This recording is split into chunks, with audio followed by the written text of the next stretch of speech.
Hi everybody, it's Ashley. Welcome back to my channel, and today we are going to be reviewing The Twisted Ones by Kingfisher. This is a perfect Halloween read. I really tend to enjoy Kingfisher in October. I feel like that is the perfect time for their work. In The Twisted Ones, we follow a woman named Mouse, and she has been sent to clean out her grandmother's house after her passing. And her grandmother was not the nicest person. She doesn't have a lot of fond memories of this woman or this place, but there's just one little problem. Grandma was a major hoarder. This house is filled with useless junk, with creepy junk, and it doesn't help that Grandma was a vicious personality, if you get my drift. Mouse very quickly begins to feel oppressed. She's feeling like something is with her. She's feeling like something's not quite right. And it's just amplified by these memories she has of her grandmother. And one day she finds a notebook from her step-grandfather. And it's got all of these ramblings in it that at first just look like the ramblings of a person whose mental faculties have just started to go, but she starts to notice some sense amongst the text, and it's really quite interesting.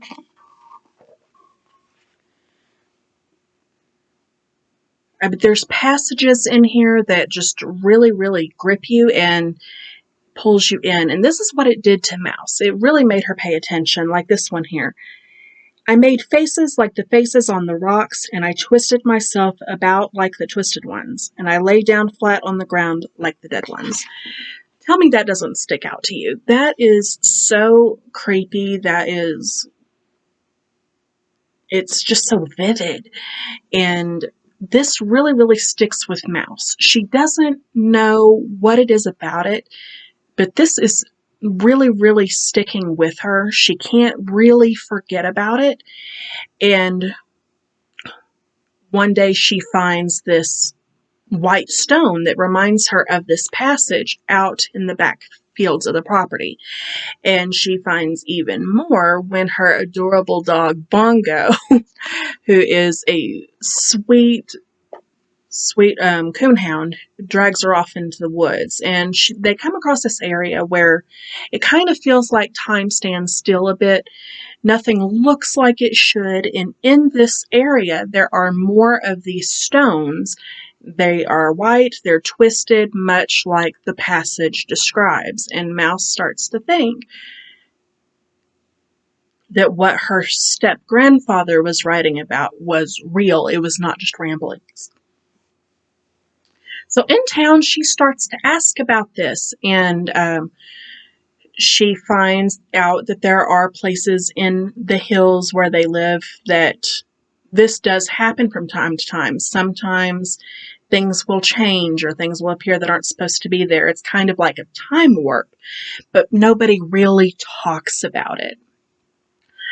This was very creepy. I loved the way that it was written. It was done in just a way where you could feel like you were in the situation, because it was realistic up until like something creepy would happen. So it made you feel like you were there in it.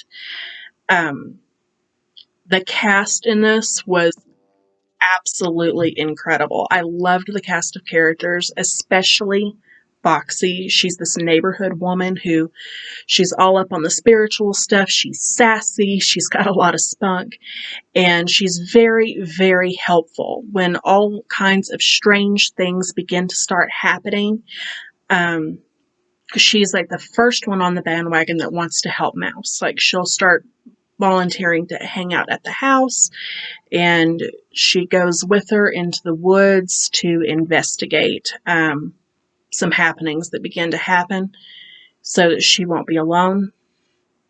I can't talk a whole lot about the second half of this without going into spoiler territory, so I'm just going to leave it there and talk about the things that I liked and the things that I didn't like.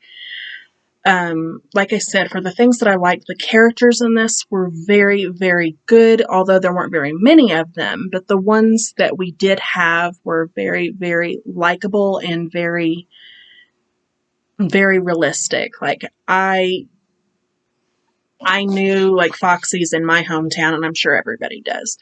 The grandmother in this, like, we don't, like, ever see her, like, face to face. It's all in flashbacks. But you could tell she was just so mean. And it's like everybody knows that one mean old lady that scares the crap out of you as a kid. That's kind of how this grandma was. They're, like I said, the dog is just, he's just so, so sweet and adorable. I love when pets are an integral focal point in a book, especially in a scary story, because I feel like it takes some of the horror out of it and gives it just enough light that it's not oppressive. I love Kingfisher's writing style.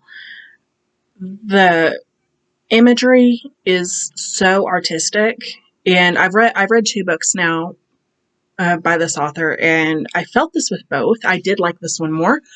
But like the writing style is like so vivid. The imagery is there. It's very atmospheric, and it just really like gets you by the gut. I would say if I had to pick a weakness for this, the things that I didn't really care for was, I got one mini little spoiler here because I just have to mention it. There's like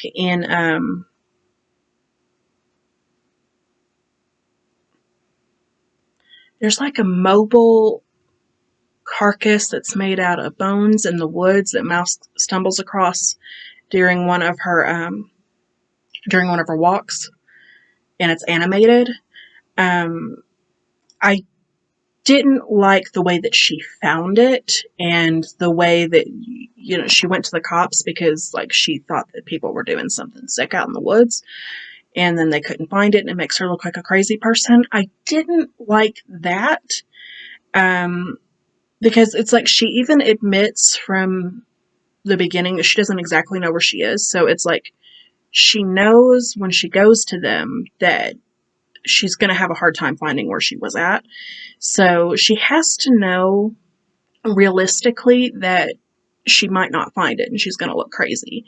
So I didn't really care for that. That kind of jolted me a little bit.